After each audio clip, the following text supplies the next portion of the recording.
aoka iara-mivavaka isika rehetra. Ry Jesosy Tompo, misaotra anao zahay fa nomenao tombonandro amin'izao fotoan-jobily famaranana ny 100 taona ny asanao teto amin'ny FLM mahazo rivo izao. Mangataka aminao zahay no ny herin'ny fanahy masina mba hahatonga anay hanana fiombonana marina aminao amin'ny teninao sy ny sakramenta masina. Mangataka aminao zahay mba ho toerana tokana mamy ny fonay sy foinay tanteraka ny fiangonanao.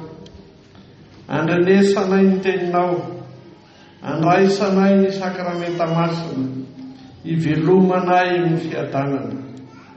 Amin'ny anaran'i Jesosy Tomponay. Amen. Mbola eo am-pitsanganana antsika reafana no hamaky ny tenin'Andriamanitra. Zany dia tsy hafa fa ny teny fanevany ity jobily 100 taona eto amin'ny FLM mahazo rivo ity. Izao no voasoratra ao amin'ny Agay 2:9-5b. Agay 2:9-5b. Agay 2:9-5b amin'ny anaran'i Jesosy.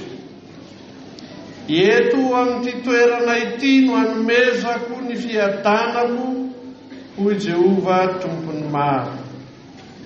Eto amin'ity toerana ity no hanomezako ny fiadanako hoy Jehova Tompony maro. Ray masonao manamasinana amin'ny fahamarinana ny teninao ny fahamarinana. Amen.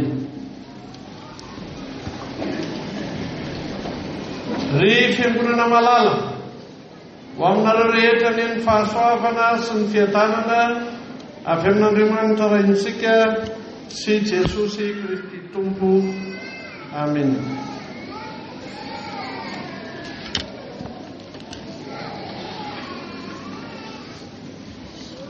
Faly miarahaba antsika rehetra amin'izao famaranana ny jobily 100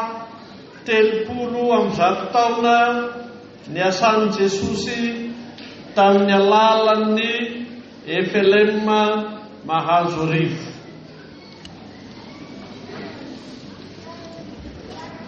Raha lazaina ny hoe misaotra n'Andriamanitra fa efa 100 taona ny FLM mahazo rivo, dia azo lazaina amin'ny teny hafa hoe ny naharetany tao amin'i Jesosy izany.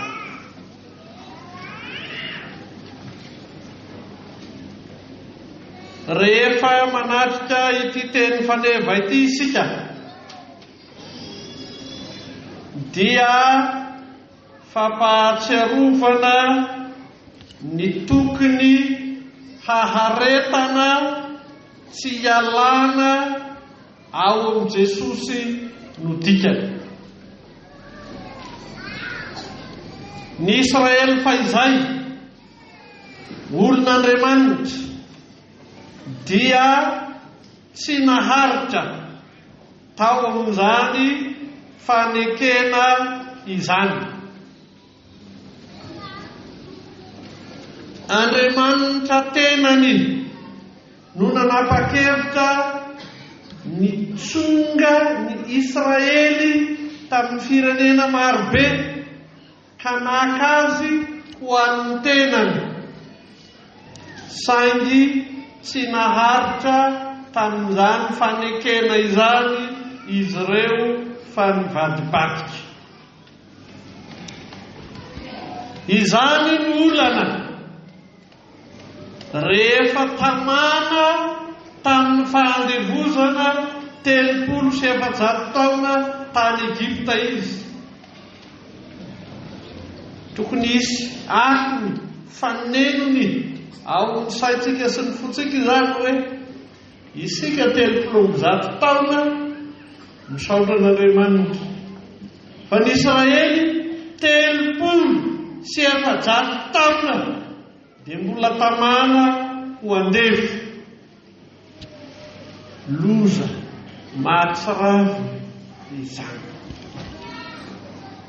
Sany Andriamanitra tenany no mbola nanapa-kevitra nanala azy tamin'ny fandevozana. Fa na dia efa nalan'Andriamanitra tamin'ny fandevozana izy, mbola manimanina ny tongolon'ny Egypta. Tsy te hiala tany Egypta.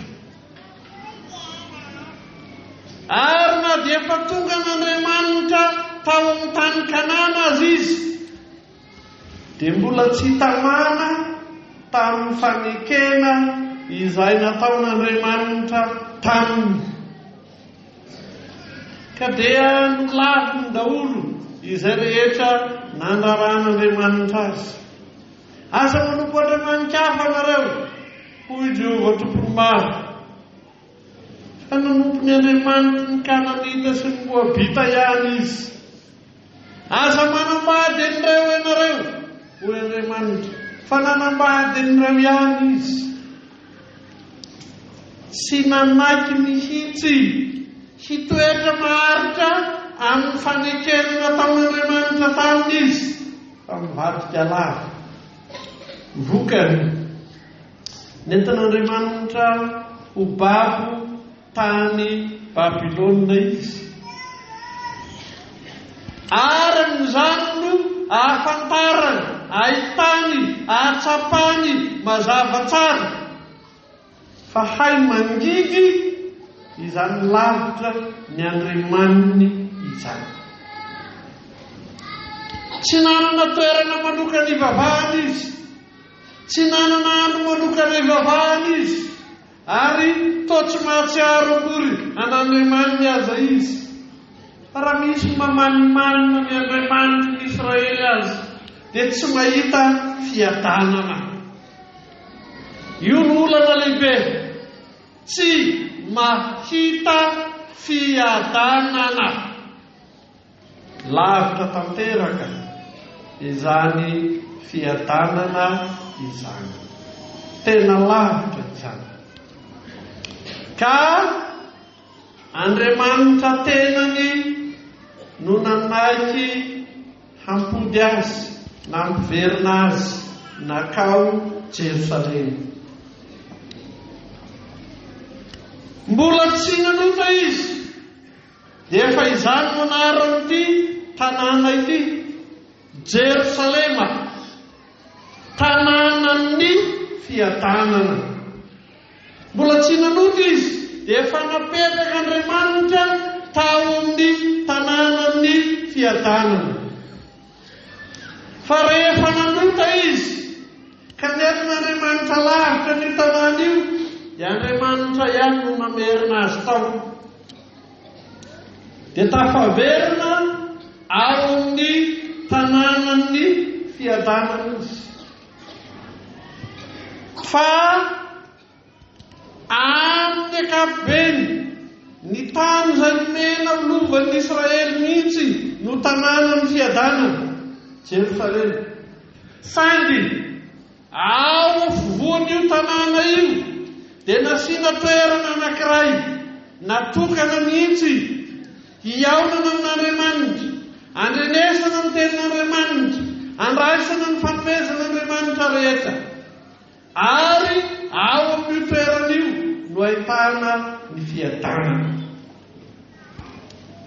Efa nanorenan'Andriamanitra tempoly tsara tarehy be tao melohan'ny fahababoana.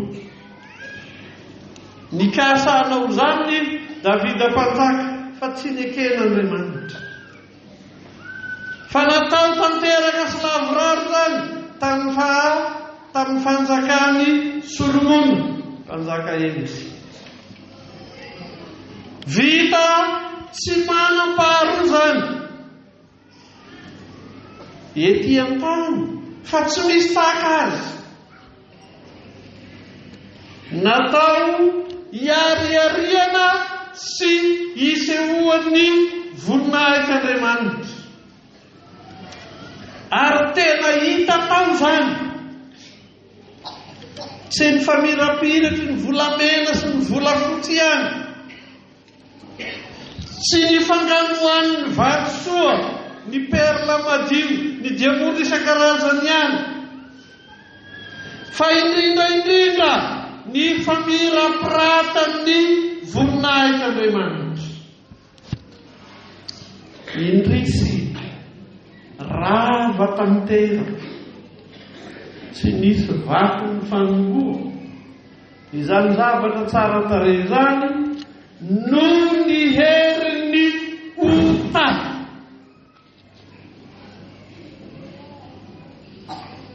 Izay heverina tsy manan-kery akory, izay fanjakana heverina tsinitsinina akory, dia nanjary nanana hery na potipotika tanteraka izany famirapiratana izany noho ny herin'ny ota.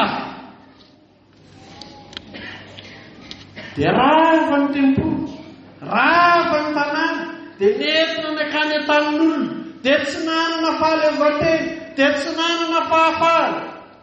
Tsy misy fahafahana ara-toekarena, tsy misy fahafahana ara-tsosialy, tsy misy fahafahana ara-politika, tsy misy fahafahana ara-pivavahana.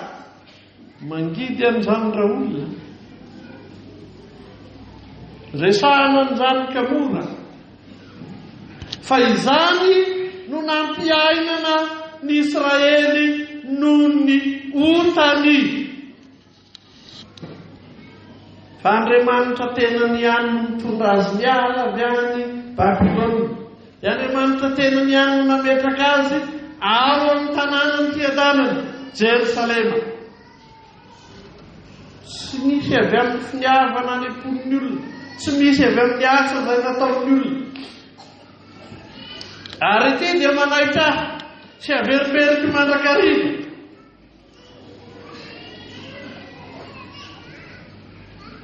Izany Kyriosy mpanjaka zany, mpanjaka jentilisa iringirina, fa nanaiky nataon'Andriamanitra fitaovana nitondra ny fahafahana ho an'i Israely, namerina azy ao Jerosalema, tanànany fiadanana.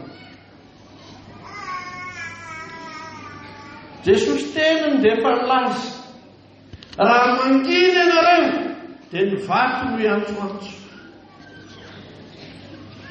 Fa teny efa naseho ny tantarany hoe mpanjaka jentilisa entin'Andriamanitra manafaka ny olona.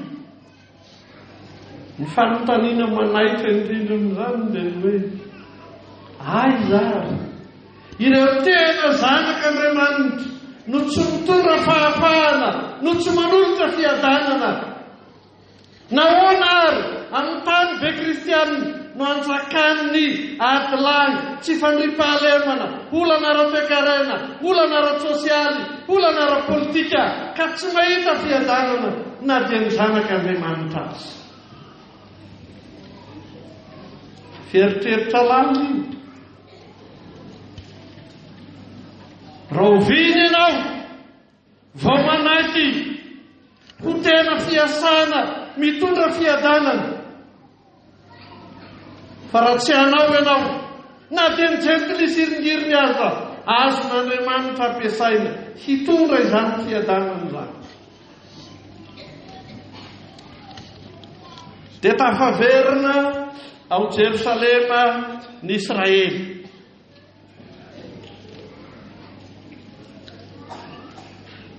Manana ny hery sy ny fahefana rehetra Andriamanitra na tafaverina azy ao Jerosalema.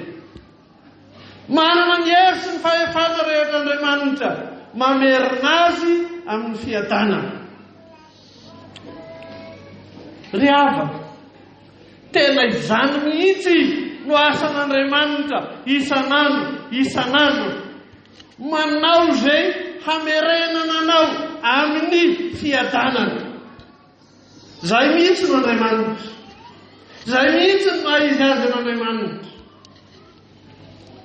Raha misy tsy mampatory amin'ireo mananina ny devoly, dia zay hitondrananao hiala amin'ny fiadanana.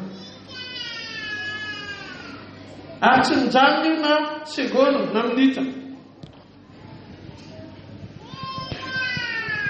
Tsy mbola nahita nareo ka manao hoe naka-congé ondry zareo.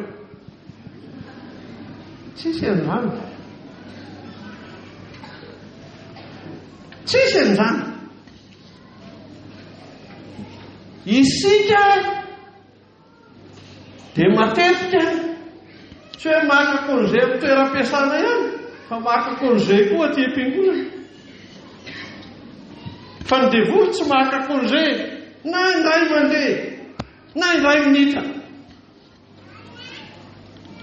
Saingy izao ny maizy azy n'Andriamanitra, ny asa ataon'Andriamanitra, dia ny mitondra anao miverina makao amin'ny fiadanana mandrakariva.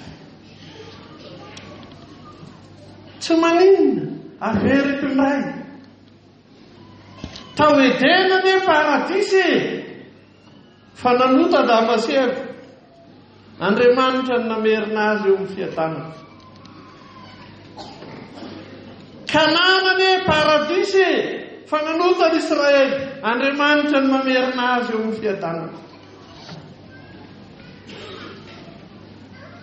Tsy misy andanian'Andriamanitra fotoana, anokanan'Andriamanitra ny heriny, afa-tsy ny hamerina anao ho amin'ny fiadanana isan'andro. Isika matetika dia manamaro-tena amin'ny hoe milololanitra kalena, mandeha tany ka solafaka. Ary ny sasany aza adaladala be mihitsy rehefa mamaly fanontaniana hoe fa natao aniza moa ny fonja. Dia atao mihitsy ny adalana rehetra mba hahafahany miditra any.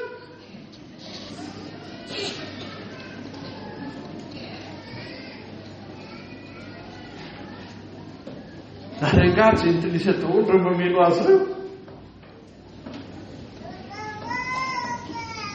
Raha ho hitarina indray izao mifonja, dia tsy hitarina ho an'izay intilisa zany. Fa misy kristianina manomanana ny diany makany. Fa amin'ity andro jobily ity dia lazain'Andriamanitra mazava aminao zay kelezan'ny aina fantatra isan'andro, dia nitondranao makao amin'ny fiadanana. Tsy mandry andro manalina ny devoly manokatra lalana sy varavarana, hidiranao makany amponja makany amin'ny elo. Fa tsy nitsahatra mihitsy koa Jesosy manao izay hatafaverina anao ao amin'ny tanàna ny fiadanana. Ny mampiavaka an'ity tanàna ny fiadanana ity, dia izy tondroin'Andriamanitra mazava amin'ity teny fanevo ity hoe eto amin'ity toerana ity, eto amin'ity toerana ity. Arak'izany fanazavana lavitany aho, dia hafa mihitsy ny toerana nanorenana ny tranon'Andriamanitra fa tsy tahaka izay hitanao na any amin'ny tobon-tsampy nentim-paharazana, any an-tendrombohitra, any an-dohasaha, any anaty vato, any anaty rano. Tsy amin'izay toerana everinao ahitana fifaliana sy fiadanana amin'ny tobon-tsampy nentim-paharazana zany, fa amin'ity toerana ity, amin'ity fiangonana ity, hoy ny lazany tenin'Andriamanitra azy. Tsy amin'ny tobon-tsampy moderna. Misy toerana tena farany izay moderna amin'izao fotoana izao. Mamiratra dia mamiratra. Atao fivorian'ny mpiara-mivavaka amin'ilay fivavahana moderna. Tsy mila n'Andriamanitra fa manompo ny tenany. Fenon'izany ny tanàna izao. toerana mamiratra dia mamiratra hiankofan'ny olona amin'ny tenany. Tsy amin'izany no misy fiadanana fa amin'ity fiangonana ity hoy ny tenin'Andriamanitra. Ny tombo isa izay tsy izy koa ny mosketa ato ato. Fa tsy amin'izany no toerana misy fiadanana fa amin'ity fiangonana ity no misy fiadanana.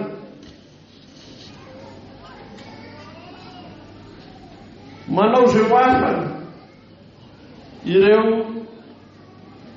karazam-pivavahana samihafa amin'izay fomba rehetra atao sy mahasarika, atao sy mahataona, amin'ny endrika mahafinaritra ny maso, amin'ny endrika misy fahafapo, amin'ny endrika ahitana fahafinaretana. Fa tsy amin'ireny no ahitana fiadanana. Eto amin'ity fiangonana ity no ahitana fiadanana hoy ny tenin'Andriamanitra.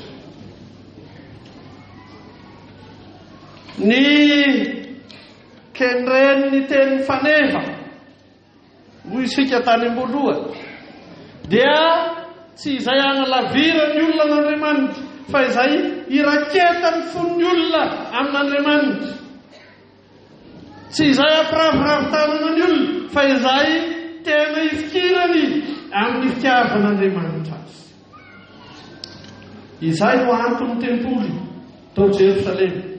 Amin'ny tapany voalohany amin'ity toko faharoa andininy fahasivy ity dia hoy izy, ny voninahitra ity tempoly ity na ity trano ity dia ho lehibe no ilay voalohany. Efa namirapiratra izay tsy izy ny tempoly namboarin'ny Solomona anehoana ny voninahitran'Andriamanitra. Fa rehefa nentin'Andriamanitra niverina ao amin'ny tanànany fiadanana ny Israely babo dia nasain'Andriamanitra nanao tempoly, trano fiangonana tsara tarehy mihoatra no ny hatsaran'ilay voalohany. Ny tsy maintsy ho tsindriana indrindra amin'izany fanoloana ity toerana ity izany dia ny fanatehan'Andriamanitra velona, ny asan'Andriamanitra marina ao amin'izany trano izany.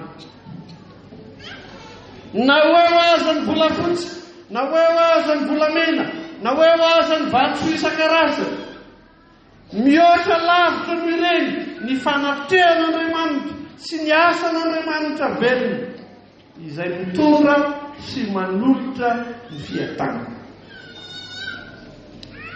Ary raha misy mahatsara, mahasarobidy ny fiangonana dia tsy ny endriny na dia tena ilaina azy zany, tsy ny famirapiratana na dia tsy azo atao tsinitsinina azy, fa ny tena maha izy azy ny fiangonana dia izy ahitanan'Andriamanitra miasa, izy ahitanan'Andriamanitra manolotra fitiavana. Ary izay no maha izy azy ny fiangonana. Andriamanitra miasa, Andriamanitra manolotra fitiavana. Ary izany no tsy mahasasatra ka merimberenana isan'andro hoe amin'io fanompoam-pivavahana lava be mampatorem-pitoerana ny sasany, mampifampibitsibitsika ny sasany, mampandrevirevo ny sasany eritreritra ny ambadika ny rindrinany. Izy taony hoe lava be io, ity tenin'Andriamanitra ity no ivony.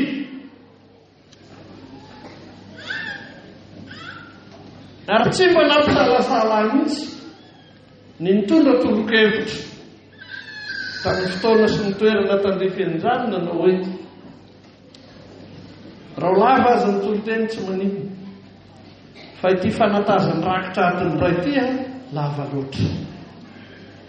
Tsy io fanatazany rakitra io no ivony azahoana fiadanana fa ny fiainona ny tenin'Andriamanitra ivony mitondra fiadanana.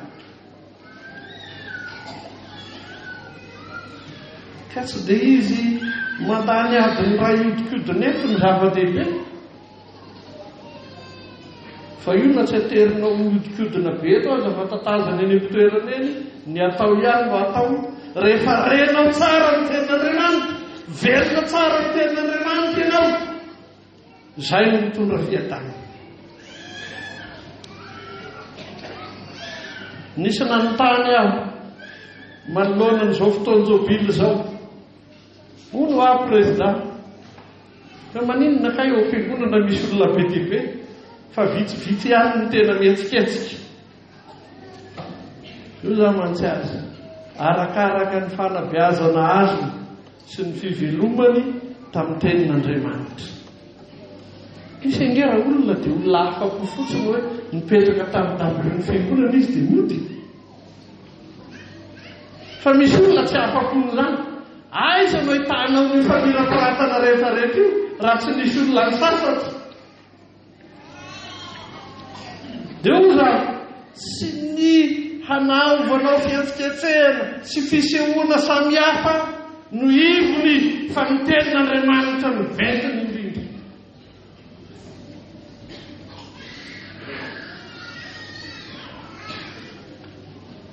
Fa manana ny maha izy azy, manana ny toerana, hanolorana ny fiadanana koa, ny fanolorana ny tena sy ny rany Jesosy.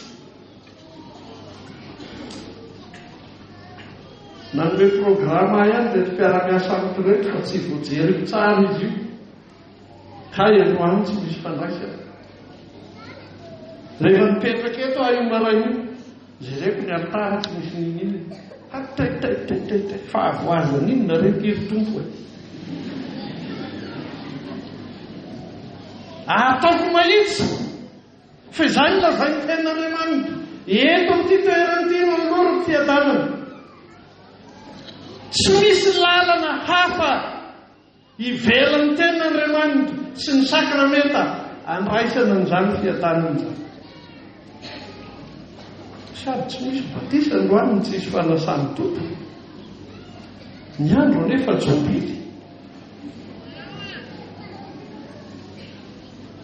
Minoa ianareo fa mariny izao lazaiko izao. Raha mifarany ty fivorim-piangonana manao jobily androany ity, minoa an'izany ianareo a. Raha mifarany ty an'io, tsy maintsy miara mipetraka misakafo isika. Saingy izao tsy isika rehetra. Fa aniko ny mahitsy indrindra, ny marina indrindra, ny tandrify indrindra, miaraka mandray ny tena sy ny rano Jesosy isika. Na mifiry raha veto na mifiry.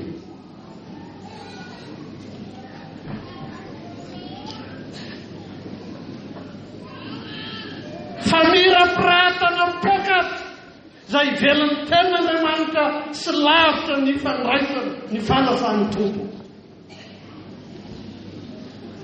Mahitsy zay lazay tenin'Andriamanitra. Eto amin'ity toerana ity no hanolorako, hanomezako ny fiadanana. Tsy misy ivelan'ny tenin'Andriamanitra sy ny sakramentany batisa, sakramentany fanasany tompo izany.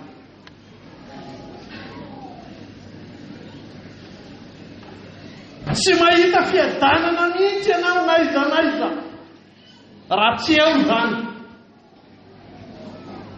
Ary tsy misy mahaizy azy ny tena fiadanana marina raha tsy manana ny tenin'Andriamanitra sy ny sakramentany batisa mba ny sakramentany fanasany tompo ho tena fivelomana. Fa raha misy kendreny zao teny fanevo zao indrindra dia ianao miaraka amin'ny Jesosy, mandray ny tenin'i Jesosy, mandray ny asan'i Jesosy. Ary ny asan'i Jesosy lehibe indrindra dia ianao mihinana ny tenany, ianao misotro ny rany.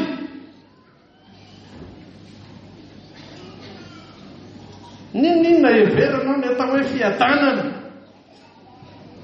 Raha tsy manana anjara ny tenan'i Jesosy ianao, raha tsy manana anjara ny rany Jesosy ianao, tsy misy zany fiadanana izany. Na trano mahafinaritra ipetrahanao, na sakafo matsiro hoaninao, na lamba mirapiratra hitafinao, na voninahitra inona na voninahitra inona eny aminao. Rehefa tsy misy ny tenin'Andriamanitra marina, rehefa tsy misy ny fanasan'ny tompo, tsy misy fiadanana zany.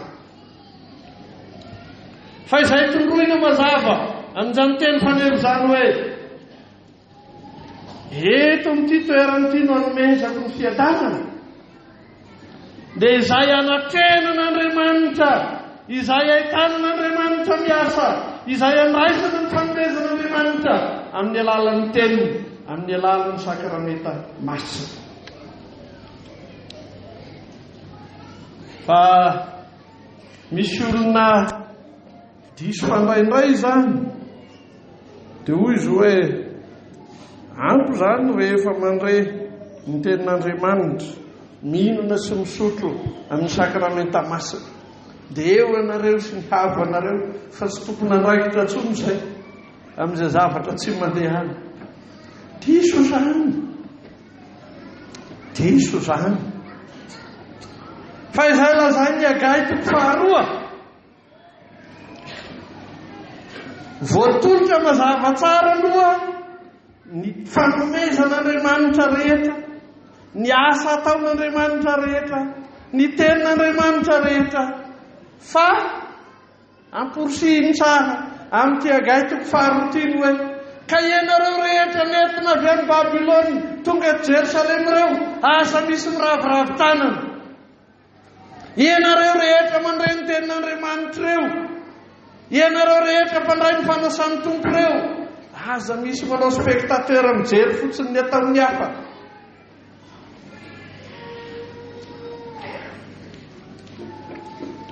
Mpikambana eto amin'ity Efelema mahazo arivo ity zahay, hatramin'ny ela fa tsy androany. Dia tsaroko tsara, tsaroko tsara, ary iverenako any amin'ny fandraisam-pitenena. Fa nisy fotoana teto tsy misy afa-tsy olona anankiray no manadio manomboka any amin'ny alitara mandra-pahatonga ny malakolosy. Ireto vahoaka be mameno trano, tsy omby ato anaty trano fa efa misy any velany. Tsy mety mahatsiaro tena marina ka manao hoe tena namela ny eloko Andriamanitra, tena niteny taniko Andriamanitra, tena niasa taniko Andriamanitra, ary tsy misy fahavelomako ivelan'ny fiarahana amin'Andriamanitra. Fa izao dia miravoravo tanana, dia mijery ny ataon'ny hafa, ary manome tsiny azy no manahirana.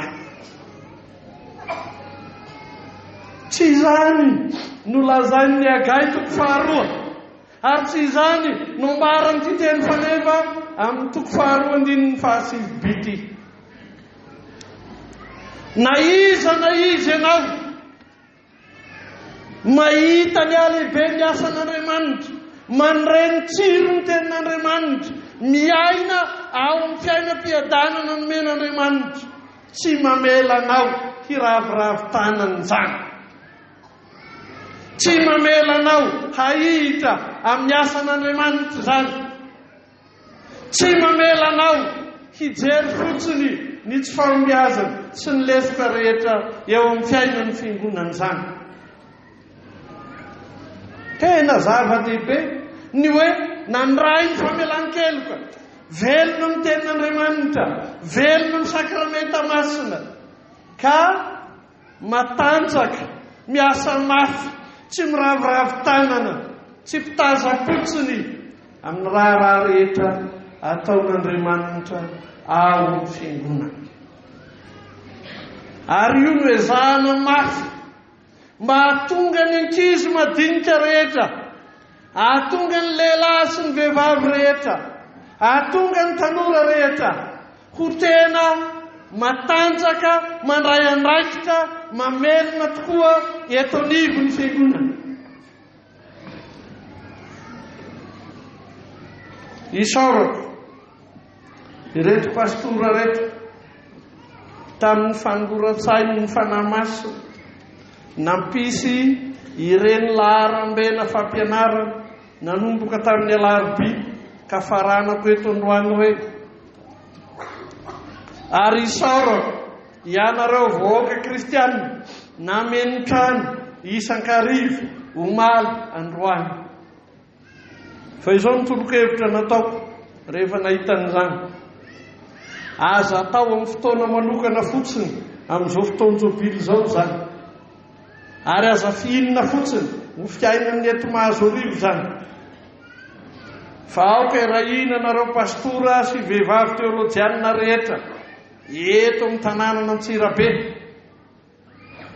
dia hanao laharam-bena fampianarana isan'andro isan'andro mitety an'ireo fiangonana eto tanàna reo, mamora an'ireo kristianina marobe eto tanàna reo mba ho tena lehilahy sy vehivavy, ankizy sy tanora velona amin'ny fiadanana, tsy azozongozonina amin'izany, miasa mafy ho an'izany ambara-pahatonga ny fandresen'ny fanjakan'Andriamanitra iandrasana ny fihevian'i Jesosy Kristy.